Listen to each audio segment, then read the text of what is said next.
you guys being here means a lot. At the same time, I know you got to be honest and truthful, and our guys will be the same way. So I hope our staff was, hope our players were, and we will be. Thought we had a good start.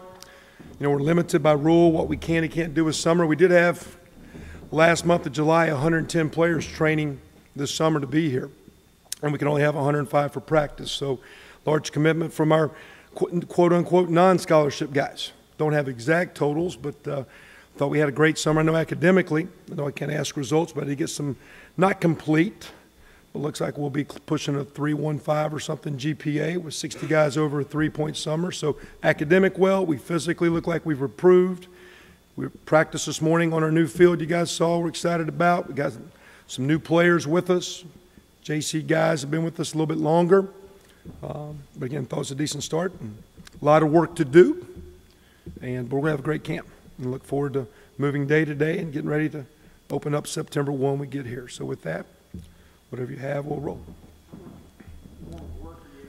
I feel like I'm in a creaky old house here. My guys watch that Ghost Hunters thing, and you feel that? You hear that? Well, my guys are big ghost hunters. They're on that whatever that sound. We get it all the time. You know, with them little vices they put us. I'm thinking we're haunted here, which scares me.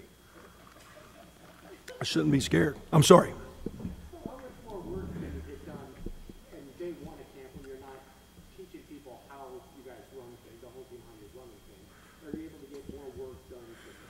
Yeah, and even though quote we're limited with quote my contact, you know, not supposed to ask the strength coach, you know, who's here, how'd it go. Not even supposed to ask what he benched. You have to do testing afterwards. There's a lot of schools still do it, and we actually got in trouble at Northwestern with a serious deal years ago with a young man. But we're running a conditioning test in the summer, and if you passed it, you didn't have to run it when you got here. Well, then you knew what they did in the summer. So the physical side and knowledge you don't know, but you are able to organize your quarterbacks in a way where one, yeah, they know what we want to do, but we had 18 organized quarterback ran practices that were part of workouts, where after a run or after a lift, and we structured a couple, you know, 2 days a week in June and 3 days as we get into July.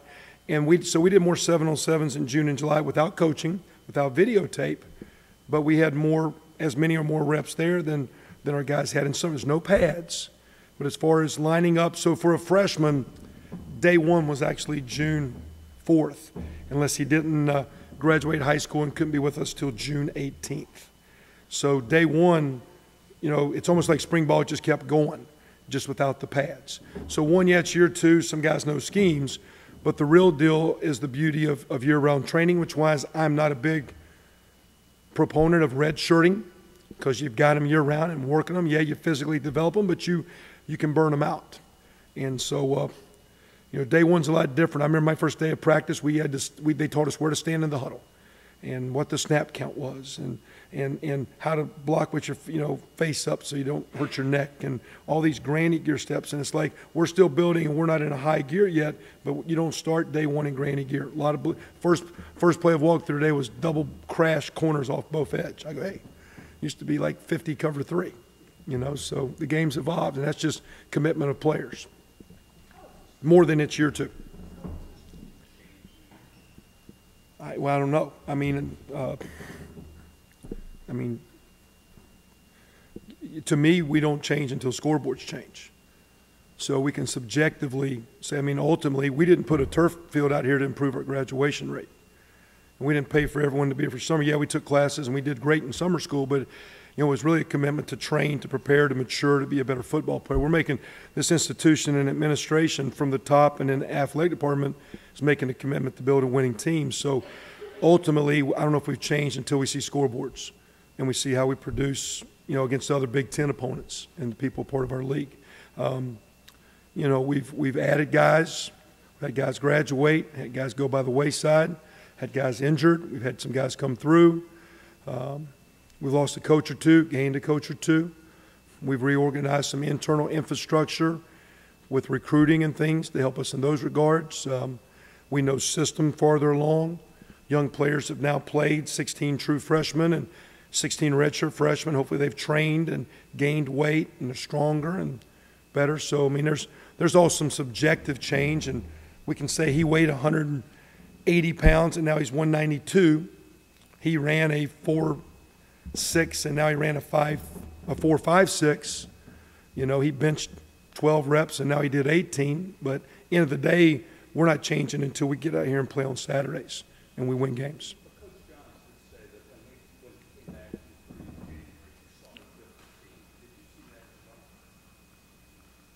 Well, again, I think we personally tried to end the season the Sunday after our last game. And even though our record wasn't statistically scoreboard, we didn't practice with the young team that way. There was a lot of energy. So we started that Monday, and I believe, I can't remember the exact day. It was November something. It wasn't quite December yet, whether it was 29 or 30. We hit the weight room 5 days that week. We stayed through the last day of exams, whether I had to take exams or not lifting. We challenged them that we would test them when they came back the first day in January. So I think over winter, when it was exam week and we're getting ready to go home, we didn't shut it down. So we started, so it gave us a chance. I think we've had a great period where we have a chance now to have a good preseason, but we need to have a good preseason. I think we're in position to have one. Now you got to go do it. You can practice, have a good game plan, develop, and be in position to win a game. Now you got to go do it. So were we better? I don't know. I think we tried to flush the season immediately. We didn't talk a lot about what was, other than we addressed how we're going to keep doing our business, how we do our process, what we believe in. And I think we started getting people to realize and start saying, this is how we do things. We also did a few things in some leadership deals where we started putting players in charge of themselves off the field. We're getting better on the field, but how to police. And we did a lot more work in team building and team leadership, where I think last year we were trying to get settled in, get to know you, and teach you a play. This year I think and we're still working on it today, teaching guys. You know, I'm not, and I'm going off topic here, but we just had a session on Twitter. And I'm not banning Twitter, but I'm trying to teach people how to use it properly, because it'll affect your career, not football, your professional career and relationships and all those things. So instead of banning it, I'm trying to use it as an education opportunity, so we're more educated. Fred Glass said that ticket sales are higher than they've been, frankly, in a very long time. And he said he was specifically thrilled by that, considering the 1-11 season. How encouraging is that as well? Well, we got, you know, everybody says about it, when we talk about our culture, and I said this at the Big Ten, somebody says you're at a basketball school, and I'm like, you know, Coach Crean was at my practice today because I think he's a frustrated football coach, and I love going to basketball because I'm a frustrated basketball guy. And so I have respect and admiration, not short term, for long term, my background, where I'm from. But I believe, like, where I'm from, this is a great school that could be good at, you know, should be great at a lot of things. That being said, we've got a great alumni base. And we'll put a product out there, and the better the product, even though the product struggled first year, those fans are going to come. I do think they're excited about some of the opponents. When you've got an opportunity in the Big Ten to get Ohio State, Wisconsin, and Iowa, and Michigan State here, we're playing Ball State and Indiana State, two in-state teams here. Those are two night games. Those are great for our Indianapolis and Fort Wayne folks that can even have Saturday mornings get to a game. That's your issue Saturday night. You want to drive back later, stay. But I think it's an attractive schedule.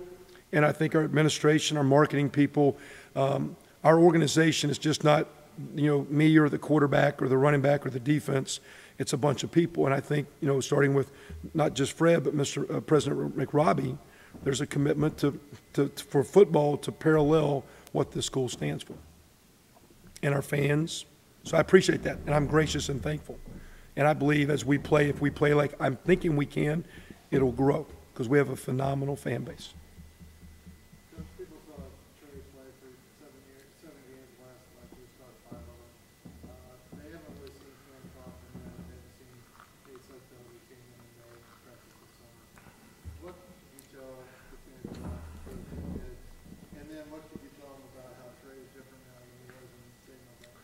Well, we're going to put some heat on all three of those guys, and positive heat.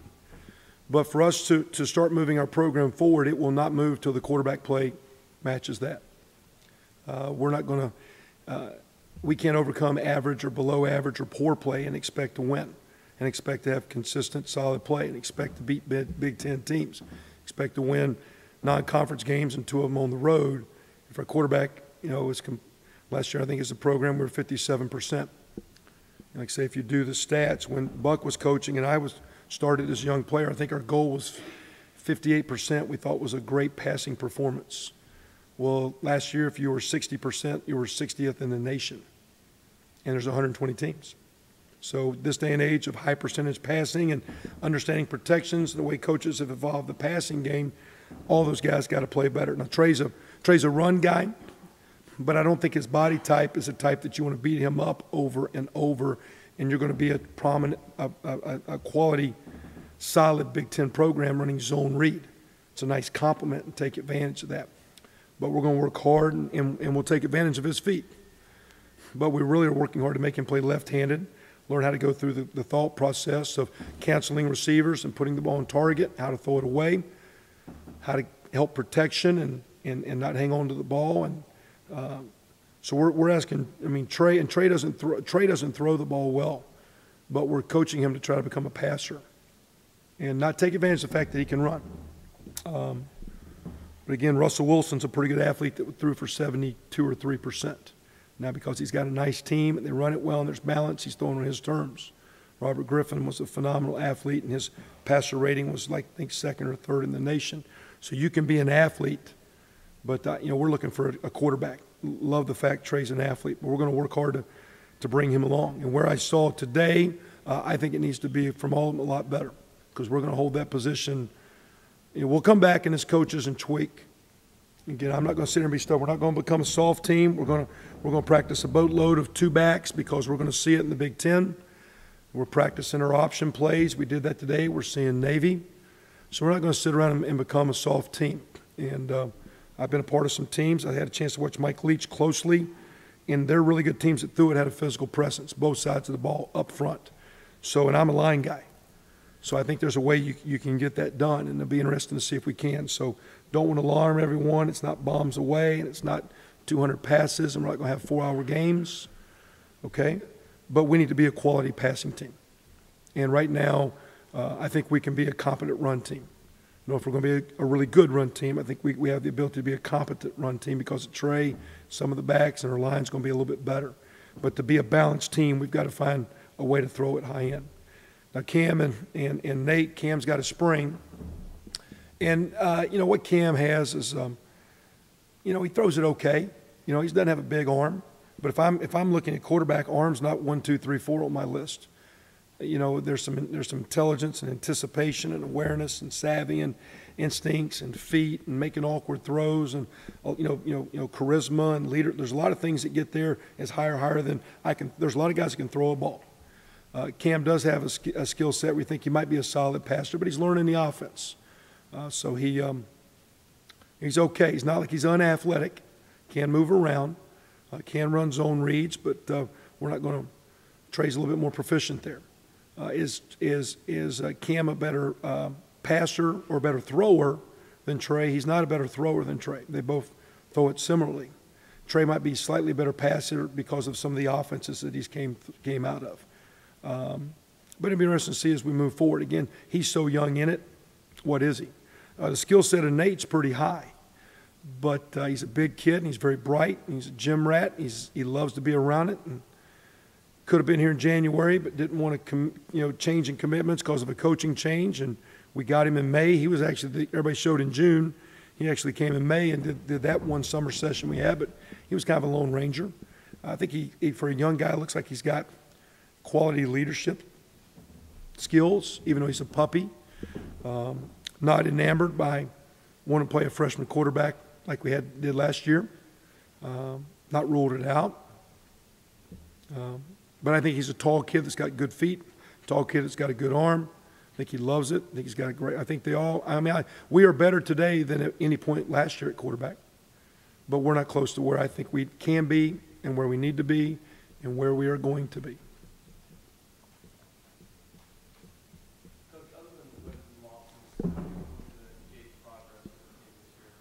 That's it. They didn't build this building for, just to look good. So that's it. As far as the roster change today, obviously initial answer, what were the violations of that? Well, the only thing I'll say, and that's why I did it today, because one, I just want to, hey, we're exactly where we are with some guys instead of dragging it out, because if there's an issue, we deal with it. The thing I will say, nothing significant other than, you know, we have things we stand for, believe in.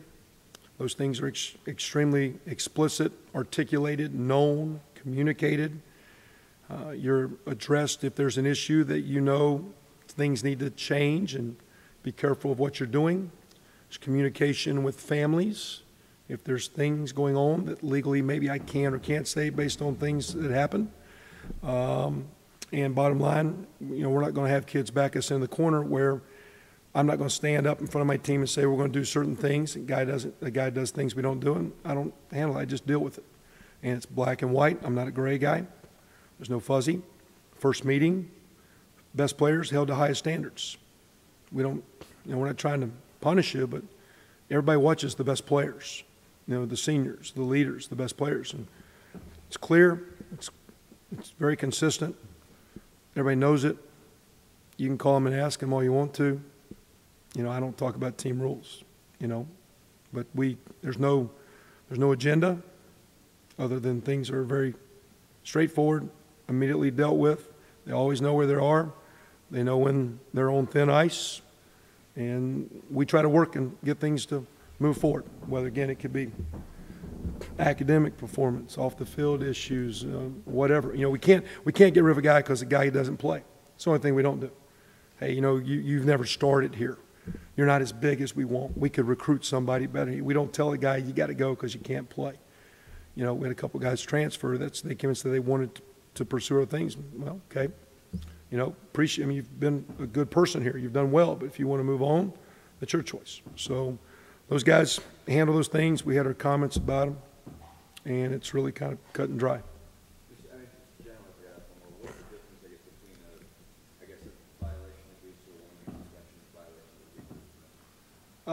Again, if you get to the point where you've been told you're on your next major concern is your last.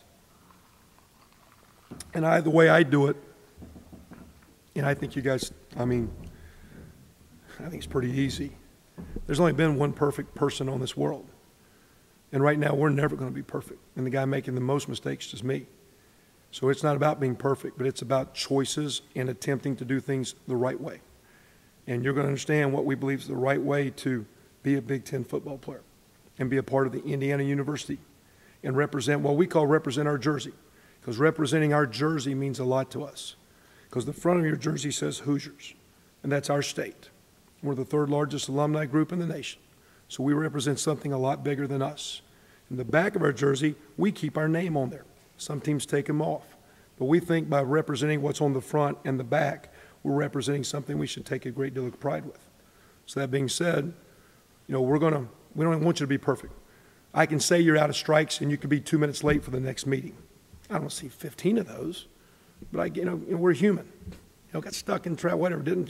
I like when a guy says, "Hey, coach, I didn't want to wake up today." Instead of my power went off and the clock didn't want to go, or my cell phone said, I like a guy to say, "Hey, coach, blew it off." You guys have blew stuff off, right? I like that. I can say, I wasn't going to class today. I didn't want to go. We don't have a lot of that. I actually like it if a guy says that. I think that's a man.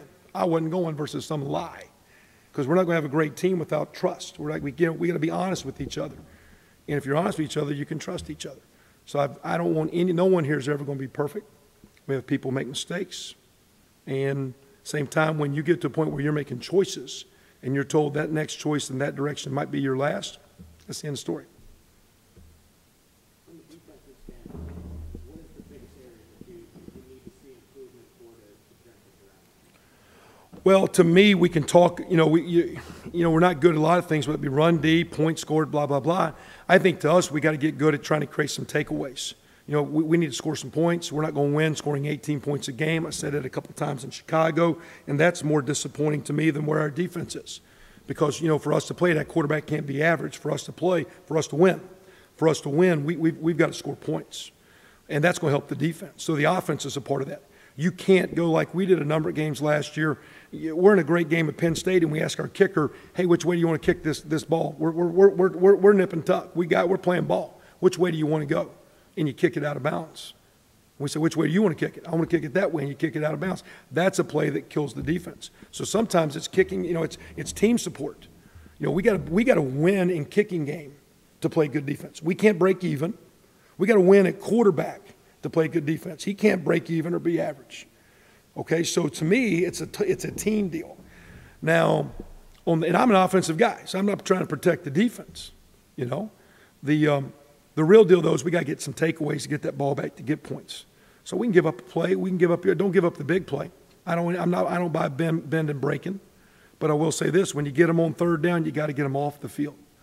And when you get them to the 40-yard line or 35 and they're going in, you got to get some stops.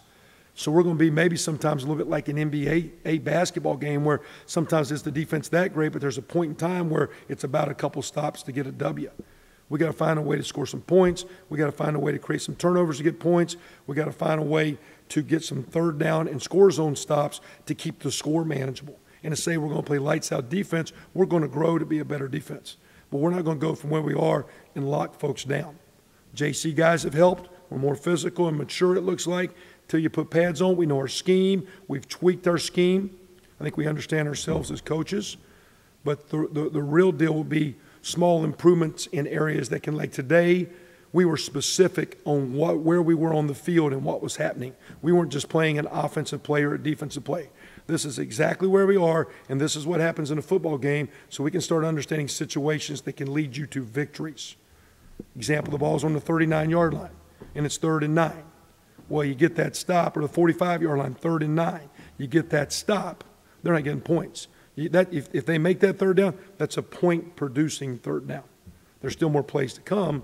That's a point-producing. We get a team backed up. We punt it deep. We get them backed up. We go for it on 4th down and don't get it on the 4-yard line.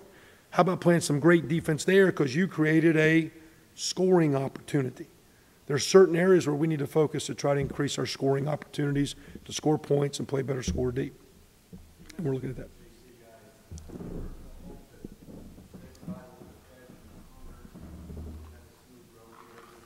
Well, I think we had some of that last year. And finish your question, I'm sorry. Yeah, you know, and I said because you didn't watch us practice. Some of you did. You had a chance a couple of times, I know, Buck, because he plays the I'm not a media card, so he gets to slip in because he does radio, which I kind of balk on that a little bit, and he looks at me cross-eyed.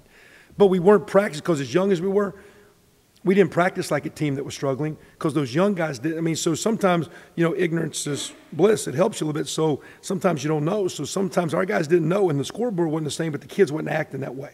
Tuesdays and Wednesdays were not bad last year as we were developing. So I don't regret a lot of days. So some of that hunger edge, I think, was kind of brewing a little bit just because of the youthfulness of the way the season ended up playing out and who got on the field. Now you throw the JC guys in there, and I think you throw a high school class that's more talented than last year's high school class. Matter of fact, I'm sure it is. And so there's a lot of that. I think we are the youngest football team in the nation. Am my shirt messed up there? You give me the color there. You give me the signal there or something. Okay. He's GQing me there. Yeah, we got eight seniors, and that's counting 3 guys that started as non-scholarship players. So we're still young. You know, we got all these guys returning, but they're still young. And there's so much improvement they can do, so many situations they get in, learn, and grow from. So that's exciting. So I think there's an overall hunger. JC guys are a part of that, but I think our whole team's that way. And I don't think we're out to prove you wrong. I think it's where we were, we got something to prove. Yeah, we got something to prove. But it's also just the product of youthfulness, and that's not by design, but that's what it is right now. What else? Earlier today you mentioned I kind of want to have them memorize the entire encyclopedia in its first day of class. But these guys do get commitment in some of as they're going in some of did you see some of that today manifested that you didn't always have to tell them what to do, you didn't always have to tell them what to play? Yes, but at the same time, you really always want more. And that's one of the hard things. You're sitting there and you're looking at Trey, and well, you play, but yeah, you've been here 380 or whatever 90. That means he's been here 14 months. Or those JC guys have been here since January. 7 months, and so your expectation is more. So I mean, yes, but at the same time, I don't know if you're ever. I've never told a kid he's watched too much tape to go home, and the rules say I can't tell him what to do. But I've never told a guy to get out of here.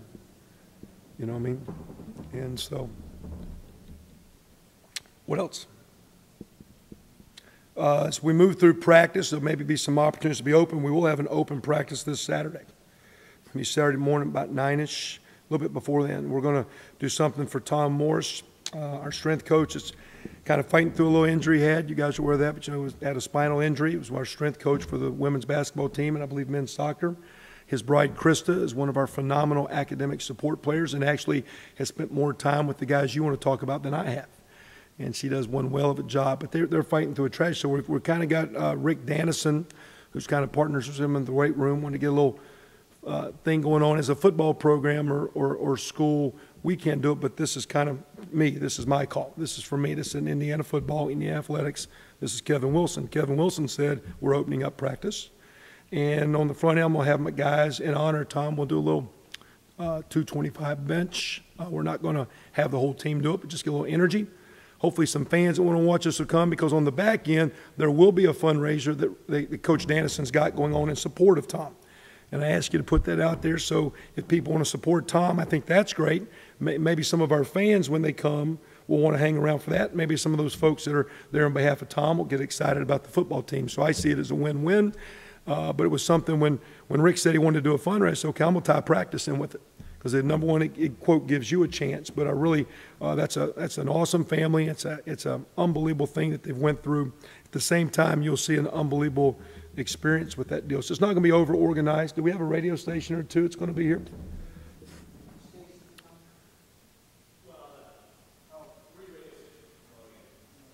Excuse me? I'm with you. So anyway, it's just something we want to do, and then we'll see as we go through. There's some potential other opportunities as we go. You know, our schedule sets up, guys. We've got we're going 5 days of one a day.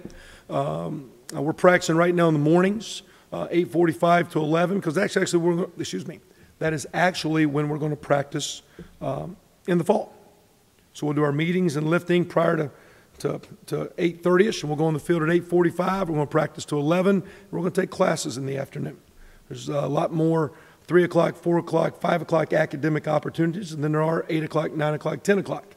So instead of my guys being pinched on class time, we're going to get them up in the morning, and we're excited about that. We've actually thought about it a year ago and didn't do it because I've never done it, but we're going to use our two-a-days to get acclimated to that timeline. So we're going right now at 8:45 for a reason. That's kind of going to be the magic starting day in the fall. We'll go two-a-days. We're going Tuesdays, Thursdays. The next 2 weeks will be a two-a-day. And then Mondays Wednesdays a one-a-day, and then a two-a-day. So there's four doubles, which kind of works out good. You don't maybe overdo it. On a one-a-day, guys, though, we don't just practice one a day. We're allowed to lift with them 3-4 hours after they get off the field. We have significant meeting time, walk-through time. So anyway, I really like our two-a-day schedule, which there's only 4 of them. I like preseason schedule. We'll let you guys know about that. We do start school August the 20th, which is actually the week before game week. So we've got 5 days. We've got 2 weeks of Tuesday, Wednesday, Thursday. We do back up practice a little bit on Wednesdays between the two-a-day to give our guys more recovery from the evening practice. So on the one-a-day, it's not as early. So if Jeff is adjusting time, it's from a recovery standpoint, because when we practice at night, we give them dinner. Then we come back in and feed them breakfast, and we try to get 2 meals between each plan to keep the guys fresh. So we will have a few that were open. I will say this, if it's open, you don't make the first one, you don't make another one. So don't call back. Buck. Right? That's how we roll. If we open it up for media, we're doing roll call. And we give you the next sneak one, unless it's a general open. Right now I know for sure we've got one and probably going to have 2 open to the public things. And we'll see if we get a third one. And we might have, like we did in spring, a day or 2 to get you guys in there, okay? Anything else? Appreciate you guys. It's great to be back. Thanks.